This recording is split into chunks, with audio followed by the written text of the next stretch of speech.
ஜிகேன்னு ஒரு காலேஜ் ஆரம்பிச்சிருக்குதுங்க. அதுல நம்ம தலைவர் தாங்க அதுக்கு முதல்வர். ஆனா அட்மிஷன் கொடுக்கத்தாங்க அவரால் முடியல. அந்த அளவுக்கு எல்லாமே ஃபுல் ஆகுது. அந்த காலேஜ்ல அட்மிஷன் கொடுக்கணும் புதுசா வர்றவங்களுக்குன்னு சொன்ன உடனே தனியாக ஒரு 10 கிளாஸ் ரூம் கட்டிடலாம் அப்படின்ற மாதிரி சொல்லி இருக்கிறாரு. அதுதான் நம்மளுடைய பைலால திருத்தி புதியவர்கள் யாராக இருந்தாலும் அவர்களை நாம் வரவேற்போம். வரவேற்று அவர்களுக்கு நாம் எந்தெந்த பதவிகள் கொடுக்கப்படும். ஏன் என்று சொன்னால் நம்ம எல்லாருக்கும் அந்த ஒரு 3 லட்சம் பதவிகள் கொடுக்கப்பட இருக்கிறது. அதற்கு மேல் இருக்கிற பதவிகளை அவர்களுக்கும் நாம் வழங்க வேண்டும் என்று தலைவர் அவர்களை இந்த நேரத்தில் நான் அன்புடன் கேட்டுக்கொள்கிறேன்.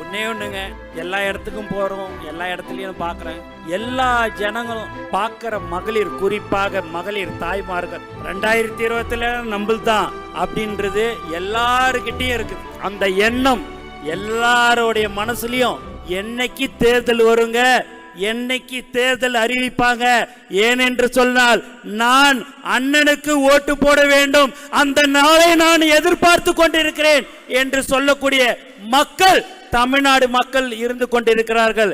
எல்லா கட்சி தலைவரையும் பார்த்துட்டாங்க, எல்லாரையும் பார்த்துட்டாங்க. ஒரு புதியதாக ஒரு தலைவன் வேண்டும் என்று எல்லோரும் எதிர்பார்த்து கொண்டிருக்கும் போதுதான் நம் தலைவர் அவர்கள் எல்லாத்தையும் விட்டு மக்களுக்கு நான் சேவை செய்ய வருகிறேன் என்று சொல்லக்கூடிய ஒரு தலைவர் நம் தலைவர் என்பதை இந்த நேரத்தில் நான் தெரிவித்துக் கொள்கிறேன். மக்களை நம்பி மக்களுக்காக மக்கள் பணி செய்ய வந்துள்ள நமது தலைவர் சட்டமன்ற தேர்தலில் வெற்றி வாகை சூடி முதல்வர் ஆவது உறுதி, கழகத்தின் நல்லாட்சி அமையப்போவது உறுதி. நாங்கள் எல்லோரும் உங்களுக்காக உழைப்போம். உங்களை எப்படியாவது அந்த இடத்திலே நாங்கள் அமர வைப்பதற்கு அயராத நாங்கள் பாடுபடுவோம். கண்டிப்பாக நிச்சயமாக மீண்டும் முதல் பொதுக்குழு கூட்டம் அடுத்த ஆண்டு நம்மளுடைய முதல்வராக இருந்துதான் பொதுக்குழு கூட்டம் நடைபெறும் என்பதை தெரிவித்துக் கொண்டு எனக்கு வாய்ப்பு கொடுத்த நம் தலைவர் அவர்களுக்கு நன்றி கூறி விடைபெறுகிறேன். நன்றி, வணக்கம்.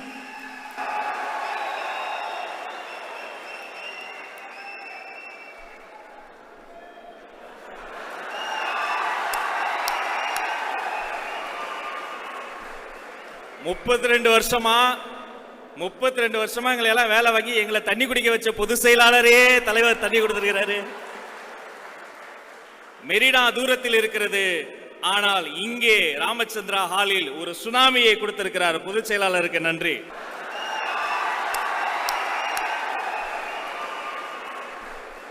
முப்பத்தி ரெண்டு வருஷமா எங்களை எல்லாம் வேலை வாங்கி எங்களை தண்ணி குடிக்க வச்ச பொதுச் செயலாளரே தலைவர் தண்ணி கொடுத்திருக்கிறாரு. மெரினா தூரத்தில் இருக்கிறது, ஆனால் இங்கே ராமச்சந்திரா ஹாலில் ஒரு சுனாமியை கொடுத்திருக்கிறார். பொதுச் செயலாளருக்கு நன்றி.